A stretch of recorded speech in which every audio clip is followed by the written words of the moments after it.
Pence. Governor, great to see you. Thank you for being here. Hey, so, Megyn. Can you give us any sort of a hint what that means? What kind of surprises we might be in store for? Well, I think for many in the mainstream national media, the big surprise is going to come on November the 8th when Donald Trump is elected the 45th president of the United States. I got to tell you, across Ohio today and North Carolina yesterday, we're seeing incredible crowds coming out for Donald Trump. The enthusiasm that we see across this state, frankly, across the country, is like nothing I've ever seen in my lifetime. So we're going to continue to carry that message forward about making America great again, rebuilding our military, reviving our economy, having a Supreme Court that upholds our Constitution, and I like our chances come Election Day. But you know that the crowd sizes don't really mean that much. I mean, Mitt Romney had huge crowd sizes at this point back in 2012, and he lost handily to Barack Obama. In North Carolina, Trump is down 2.1. Mitt Romney won that state by 2.2 points. Trump is down in Arizona, a reliably red state, by 1.3. Mitt Romney won that state by 10 points. Trump only leads Texas, Missouri, South Carolina, your home state of Indiana, by single digits. Mitt Romney won all of those states by 10 points or more. Isn't it true you are behind in the polls right now? Number one, Megyn, the only poll that counts is the one we're going to finish up come Election Day. But I got to tell you, I really do think that the pollsters and the pundits are missing something in this election. Right now, the political prognosticators are almost uniformly predicting that the GOP is going to lose the Senate. And if the GOP loses both the White House and the Senate, you and I both know that Hillary Clinton's going to be able to get all of her confirmations right through, including Supreme Court justices, and there'll be virtually no check on those. I mean, should you start changing the message a little to try to preserve at least the Senate at this point?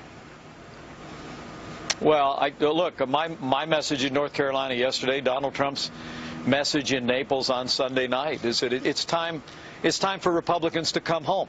Just tonight, we learned that General Colin Powell, a Republican, lifelong Republican, is not coming home. Now, he says he's going to vote for Hillary Clinton, a woman of whom he was very critical in those emails that were leaked. He's not listening to you. First of all, your reaction to General Powell going Democrat in this election?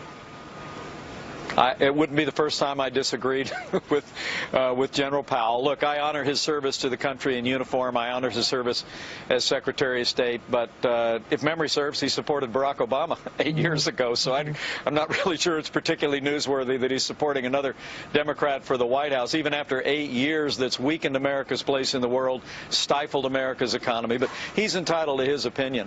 So other than telling them to come on board, what can he do? What can you do? Well, I think we could just talk about the issues. We can just talk about the platform. Look, there's no question that Republicans went through this. I mean, how many candidates were there in our primary? 100, 150 of them? That's how it felt. It was a rough. It was a rough and tumble primary, and so there's some of that left over. But look, the unifier in this election is that Republicans, many independents, and frankly many Democrats know that 7.5 years of Barack Obama and Hillary Clinton style leadership has weakened America's place in the world, resulted in cutbacks in our military, stifled our economy. Obamacare is literally disintegrating before our eyes. You even have Bill Clinton calling it the craziest thing in the world. Yep. But Hillary Clinton says today that Donald Trump's going to rip up Obamacare, and she's absolutely right. We're going to repeal Obamacare, lock, stock, and barrel. Why is Trump out there blaming a rigged media? And you've pointed to media bias, and it exists. There's no question it exists. The media doesn't want Trump Pence to be elected. That's very clear. But they didn't want George W. Bush to be elected, and they certainly didn't want him to be reelected, and he was. So why not take some responsibility? Why doesn't Trump look at himself and say, you know what, I was consolidating my base, but now it's down at 80, and Mitt Romney had 50% of independents, and I only have 43. Why, as Britt Hume likes to say, winners take responsibility, losers blame others. To try to blame these numbers entirely on the media being rigged is not real, is it?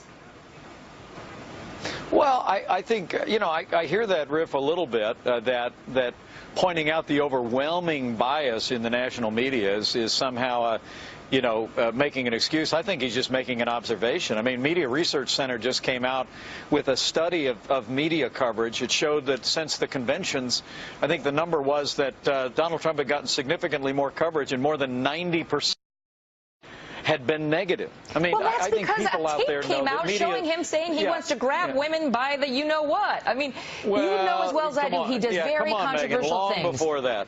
But he does controversial things from the beginning, and in part there's been speculation about whether it's for attention, whether some of the things he says and does are to generate media attention, which you know as well as I do, he loves.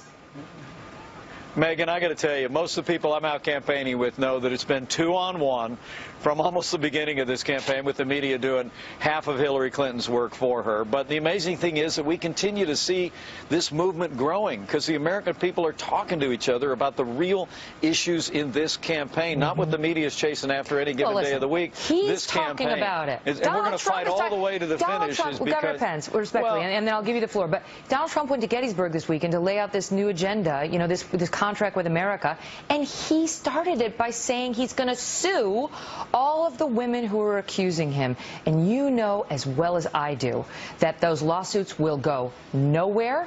And you're telling me if he's the sitting president of the United States, he's going to start suing individual female citizens who have made these accusations? Well, Megyn, look, everyone in this country is entitled to defend their own reputation and their own